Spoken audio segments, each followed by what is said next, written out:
कई ऐसे भी लोग थे जो हमारे देश को पूरी तरह उन्होंने बर्बाद करके रखा था। उस लोगों को जानना बहुत ज़रूरी है। उन लोगों का जिक्र कभी भी हमारी पुस्तकों में नहीं हुआ। मैं आज आपको उनके बारे में कुछ ऐसी बातें बताऊंगा जो आपने कभी भी नहीं सुनी होगी। उन लोग कौन थे? मध्य एशिया के एक जंगल और बर्बर जाति थी। जनसंख्या बढ़ जाने के कारण वो कुछ अन्य कारणों से उनको मध्य एशिया छोड़कर भागना पड़ा। वो लोग दो भाग में बट गए। उनका एक दल ओलंगा नदी और गया और दूसरा वक्षाक्ष की घाटी की ओर बढ़ गए। दल वक्षरन की घाटी की ओर आया था। वो धीरे धीरे पारस में घुसा। वहां से वो लोग अफगानिस्तान के आए और उन्होंने गांधार पर कब्जा कर लिया। इसके बाद उन्होंने भारत के उत्तर में स्थित शक और कुषाण राज्यों को नष्ट कर दिया। इन लोगों ने भारत में प्रवेश किया। थोड़े ही समय में इन लोगों ने भारत के उत्तर पश्चिम में अपना अधिकार कर लिया।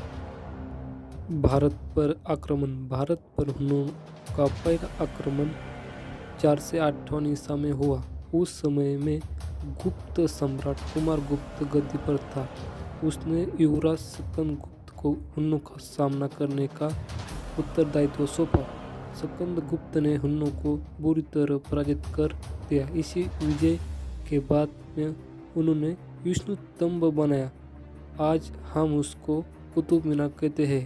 भारत से हारकर हुन बहुत निराश हो गए। जब तक स्कंद गुप्त जीवित रहा, हुन भारत में अपने पैर नहीं जमा सके। उन्होंने फिर ईरान और ध्यान दिया। सारे ईरान को नष्ट करके उन्होंने अपनी शक्ति और बढ़ाई। इस प्रकार शक्ति एकत्रित करके उन्होंने 30 वर्ष बाद भारत पर फिर से आक्रमण किया। प्रमुख सरदार तोरमान और उसका पुत्र मीर कुल थे, लेकिन स्कंदगुप्त के बाद कोई शक्तिशाली शासन नहीं हुआ जो हुनों का सामना कर सकता था। 6वीं शताब्दी के आरंभ तक हुनों ने भारत के उत्तर पश्चिम हिस्से में बहुत बड़े भाग पर अधिकार कर लिया। धीरे धीरे हुनों ने गुप्त साम्राज्य को लूटकर उसे छिद्र विद्र कर दिया। हुनों के आक्रमण का प्रभाव। यद्यपि हुनों का अधिकार भारत में एक छोटे से भाग पर था, थोड़े समय तक ही रहा, पर उसका प्रभाव भारत के राजनीतिक और सामाजिक क्षेत्र में बढ़ बिना नहीं रहा। हुनों का राजनीतिक प्रभाव। हुनों के आक्रमण का सबसे बुरा प्रभाव गुप्त साम्राज्य पर पड़ा। अनेक आक्रमणों ने उसे नष्ट कर दिया।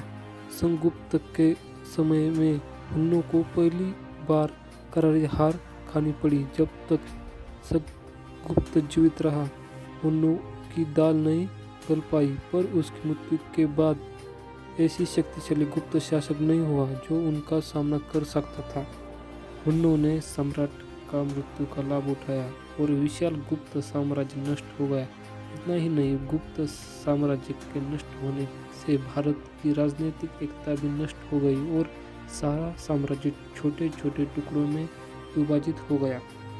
सांस्कृतिक प्रभाव। हुनों ने भारत के सांस्कृतिक जीवन को काफी ठेस पहुंचाई और कलाकारों का वध करके, साहित्य पुस्तक जलाकर, मठों, विहारों और इमारतों को नष्ट करके उन्होंने भारत की संस्कृति को बहुत क्षति पहुंचाई। प्लीज़ हमारे चैनल को सपोर्ट करो और सब्सक्राइब करो। Thank you.